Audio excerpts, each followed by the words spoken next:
Good day, everyone. Today, we will be talking about motivation. So, these are the words or things that are related to motivation: the development, incentive, challenge, goal, support, determination, opportunity, and power. Objective of motivation. First, the purpose of motivation is to create conditions in which people are willing to work with zeal, initiative, interest, and enthusiasm, with a high personal and group moral satisfaction with a sense of responsibility. Second, to increase loyalty against company. Third, for improved discipline and with pride and confidence in cohesive manner so that the goal of an organization are achieved effectively. What is motivation? Motivation is a powerful tool in the hands of a manager for including his subordinates to act in a desired manner by satisfying their needs and desires. It is concerned with how behavior gets started, is energized, initiated, sustained, and directed. Motivation is a word derived from the word motive, which means needs, desires, wants, or drives within the individuals. It is the process of stimulating people to actions to accomplish the goals. In the work goal context, the psychological factor stimulating the people's behavior can be desire for money. Motivation involves the biological, emotional, social, and cognitive forces that active behavior. In everyday usage, the term motivation is frequently used to describe why a person does something. So motivation is the reason why you are doing something, or it is the level of desire you have to do something. What is motivation in organization? Motivation is incitement or inducement to act or move. It is the process of inducing the employees of an organization to act in a predetermined desired manner so as to achieve organizational goals. Motivation is the process of stimulating action by understanding the needs of employees and by utilizing their motives. Also, motivation is the driving force that keeps pushing us to reach a certain goal through our actions. For example, when you do a work without motivation, you fail to do it with full dedication and efficiency.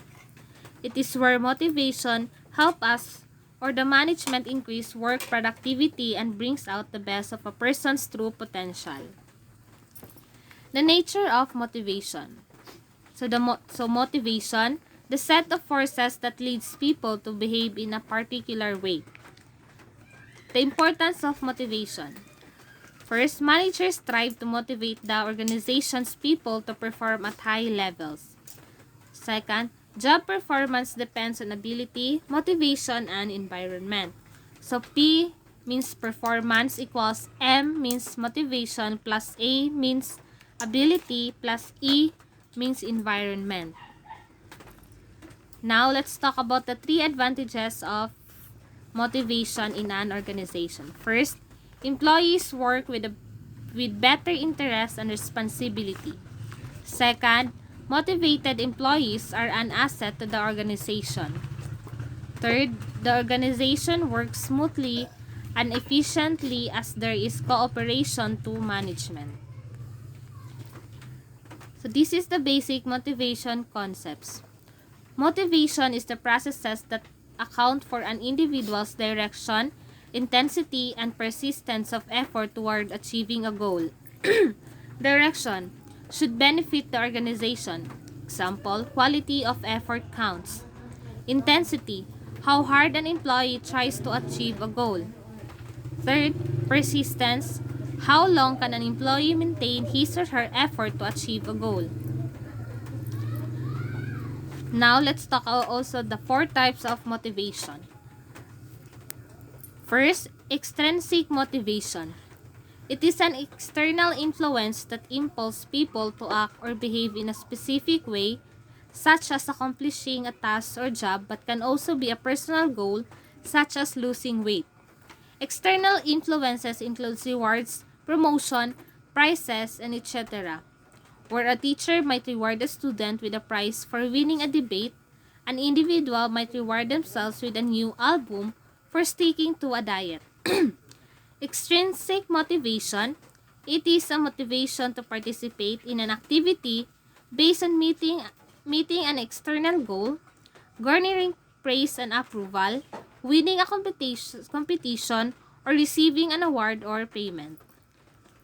Second, extrinsic motivation refers to an internal motivation which is subjective but believed to occur as a result of actions aligning with values or with pleasure for performing a task. This type of motivation, though subjective, can be assessed in a variety of ways, such as providing rewards that reflect value, such as Employee of the Month, or giving out a coffee mug printed with Best Salesman. So, intrinsic motivation, it is doing of an activity for its inherent satisfaction rather than for something separable consequence. When intrinsically motivated, a person is moved to act for the fun or challenge entailed rather than because of external products, pressures, or rewards. Third, introjective motivation is an internalized motivation like intrinsic motivation, but it is a negative form of motivation which results from non-action, such as the job being done poorly or not at all and the person feeling guilty. This form of motivation is similar to negative reinforcement, but the stimulus for the person's motivation is internal rather than external. So, introjective motivation, it is from internalized pressuring voice.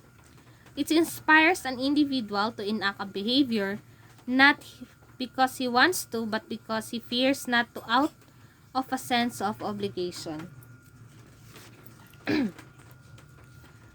Last, identified motivation.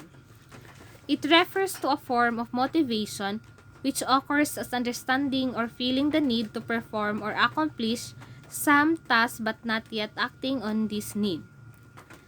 Identified motivation, it is also a motivation where a person knows that something needs doing but has not yet decided to do anything about it. Now, let's focus to the relationship of motivation in the following theories. Relationship to performance. Motivation is expected to have a positive effect on quality performance. Employees who are characterized by a high level of motivation show a higher work and life satisfaction. Having a high level of motivation is therefore in itself valuable for employees, and a decrease in motivation might affect employees negatively. So, motivation and performance, the extent to which employees are motivated in their work depends on how well those employees are able to provide output in their work. And this is the concept of the relationship between motivation and performance. We have the motivation times ability equals performance. We have the education knowledge, the mental skills, mechanical skills, and psychomotor skills. Next, relationship to satisfaction. Employee commitment is enhanced when an employee feels motivated and satisfied at his job. The link between motivation and satisfaction is therefore illustrated by the commitment a worker shows toward his company. Therefore, motivation plus job satisfaction equals commitment. Relationship to satisfaction, where you are motivated and satisfied with your workplace and to your level as a worker. So, supportive colleagues plus supportive working condition plus mentally changing work plus equitable rewards plus personality job equals job satisfaction. Next, relationship to positive reinforcement. It aims at achieving the desired level of motivation among the employees by means of reinforcement, punishment, and extension. Reinforcement approach, which can be both positive and negative, is used to reinforce the desired behavior. Positive reinforcement, when new behaviors add positive consequences or the manager praises the employees. In negative reinforcement, when new behaviors remove negative consequences or where the manager stops nagging the employee. In punishment, when new behaviors add negative consequences where the manager demotes the employee. In extension, when new behavior removes positive consequences where the manager ignores the behavior. Expectancy theory of motivation. The expectancy theory states that employees' motivation is an outcome of how much an individual wants a reward or balance the assessment that the likelihood that the effort will lead to expected performance or expectancy and the belief that the performance will lead to reward or instrumentality. Significance of good employee recognition program. Appreciation is basic human need, motivation to perform better, commitment towards business goals, positive work culture, and focus on performance and innovation. So expectancy theory of motivation, our people often make decisions based on the reward they expect to receive from their work. In this theory of motivation, it can help you gain insight into the different ways you can encourage your team member. Next, Maslow's hierarchy of needs. Maslow proposed that motivation is the result of a person's attempt at fulfilling 5 basic needs: psychological, safety, social, esteem, and self-actualization. According to Maslow, these needs can create internal pressures that can influence a person's behavior. He stated that the needs lower down in the hierarchy must be satisfied before individuals can attend to needs higher up hierarchy. Maslow's theory is based on the premise that human beings are motivated by needs ranked in order hierarchically. Abraham Maslow's hierarchy of needs shows physiological needs as the most essential. The first essential motivational needs, according to Maslow, are our physiological needs such as air, food, and water. So the first essential motivational needs is the basic needs, which are safety needs, the security and safety, the physiological needs, the food, water, warmth, and rest. The second is psychological needs, which are the esteem needs, prestige and feeling of accomplishment, the belonging needs and love needs, intimate relationship, friends. Last, self-actualization, achieving one's full potential including creative activities. Motivation through financial incentives. Financial incentive programs are designed to inspire employee loyalty and increase productivity among employees. The better the company does, the higher the profits and the more money the employees receive. When employees have a financial stake in the company, they tend to work harder and smarter. For all financial incentives programs, your employees need to understand the criteria for receiving the incentives and how the amount is determined. So in financial incentives, we have the pay and allowances, productivity-linked wage incentives, bonus, profit sharing, co-partnership, stock option, retirement benefits, and perquisites. Motivation and financial incentives. First, they use it as a general expectation of regular incentive bonus payments. Second, as an essential part of an operative's earning. Third, financial incentives stimulate workers to put more effort into their work. Fourth, There are 5 theories of the role of money in affecting the job behavior of employees. So note, what is motivation?